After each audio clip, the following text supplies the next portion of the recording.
প্রধান শিক্ষক কর্তৃক আয়োজিত হোস্টেলের ছাত্রদের জন্য বিশেষ বিজ্ঞান শিবির এবং রোবট পরিচিতি কর্মশালা।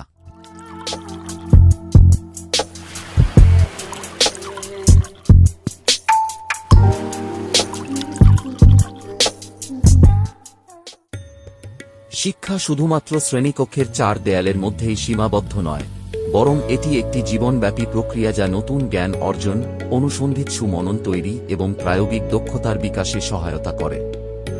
বর্তমান যুগ বিজ্ঞান ও প্রযুক্তির যুগ। একবিংশ শতাব্দীর চ্যালেঞ্জ মোকাবিলা করতে হলে শিক্ষার্থীদের বিজ্ঞান ও প্রযুক্তির মৌলিক বিষয়গুলি সম্পর্কে ধারণা থাকা অপরিহার্য। বিশেষ করে যারা হোস্টেলে থেকে পড়াশোনা করে, তাদের জন্য প্রথাগত শিক্ষার বাইরেও নতুন কিছু শেখার সুযোগ অনেক সময় সীমিত থাকে। শহরাঞ্চলের ছাত্রদের তুলনায় হোস্টেলের ছাত্ররা অনেক সময় বিভিন্ন ক্লাব, সোসাইটি বা বিশেষ কর্মশালায় অংশগ্রহণের সুযোগ কম পায়।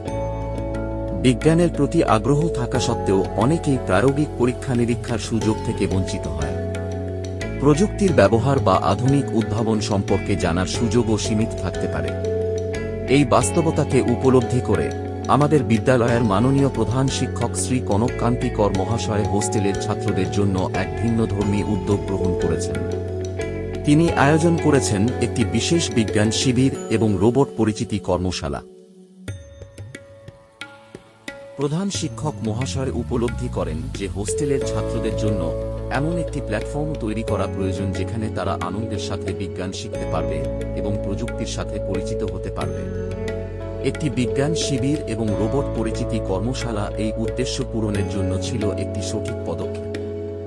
এটি শুধুমাত্র তাদের অবসর সময়কে সার্থকভাবে ব্যবহার করতে সাহায্য করবে না, বরং তাদের মধ্যে নতুন আগ্রহ তৈরি করবে, সৃজনশীলতা বৃদ্ধি করবে এবং ভবিষ্যতের জন্য তাদের প্রস্তুত করে তুলবে। বিজ্ঞানের প্রায়োগিক দিকগুলি শেখা এবং রোবোটিক্সের মতো অত্যাধুনিক প্রযুক্তির সাথে পরিচিত হওয়া তাদের মধ্যে আত্মবিশ্বাস জাগিয়ে তুলবে এবং তাদের মনে উচ্চশিক্ষার প্রতি আগ্রহ সৃষ্টি করবে। প্রধান শিক্ষক মহাশয়ের দূরদর্শী পরিকল্পনা। প্রধান শিক্ষক মহাশয় শুধু একজন শিক্ষাবিদ নন, তিনি ছাত্রদের সার্বিক বিকাশে বিশ্বাসী একজন স্বপ্নদ্রষ্টা। তিনি জানতেন যে প্রথাগত সিলেবাসের বাইরে কিছু বিশেষ উদ্যোগ গ্রহণ করা অত্যন্ত জরুরি। তিনি লক্ষ্য করেছিলেন যে হোস্টেলের অনেক ছাত্রের মধ্যেই বিজ্ঞানের প্রতি সুপ্ত আগ্রহ রয়েছে, কিন্তু উপযুক্ত পরিবেশ ও সুযোগের অভাবে তা বিকশিত হচ্ছে না। প্রযুক্তির যুগে রোবোটিক্সের মতো বিষয়গুলি সম্পর্কে প্রাথমিক ধারণা থাকা যে কতটা গুরুত্বপূর্ণ তা তিনি উপলব্ধি করেছিলেন। এই ভাবনা থেকেই তিনি একটি বিশেষ বিজ্ঞান শিবির এবং রোবট পরিচিতি কর্মশালার পরিকল্পনা শুরু করেন। তার পরিকল্পনা ছিল সুদূর প্রসারী এবং কয়েকটি মূল বিষয়ের উপর ভিত্তি করে গঠিত।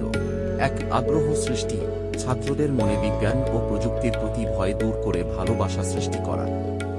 2, প্রায়োগিক জ্ঞান, বইয়ের বাইরে গিয়ে হাতে কলমে পরীক্ষা নিরীক্ষা করে শেখার সুযোগ করে দেওয়া। 3, প্রযুক্তি পরিচিতি, আধুনিক প্রযুক্তির একটি গুরুত্বপূর্ণ শাখা রোবোটিক্স সম্পর্কে প্রাথমিক ধারণা দেওয়া। 4, দলবদ্ধ কাজ, ছাত্ররা যাতে একসাথে কাজ করতে শেখে এবং একে অপরের কাছ থেকে শেখে তার ব্যবস্থা করা। 5, ভবিষ্যতের প্রস্তুতি, stem, science, technology, engineering, mathematics বিষয়গুলিতে ছাত্রদের উৎসাহিত করা এবং ভবিষ্যতের কর্মজীবনের জন্য একটি ভিত্তি তৈরি করা। এই উদ্যোগ শুধুমাত্র জ্ঞানার্জনের মধ্যেই সীমাবদ্ধ থাকেনি, বরং এটি ছাত্রদের মধ্যে বিজ্ঞান ও প্রযুক্তির প্রতি আগ্রহ সৃষ্টি করেছে, তাদের অনুসন্ধিৎসু মনকে জাগিয়ে তুলেছে এবং ভবিষ্যতের জন্য প্রয়োজনীয় দক্ষতা অর্জনে অনুপ্রাণিত করেছে।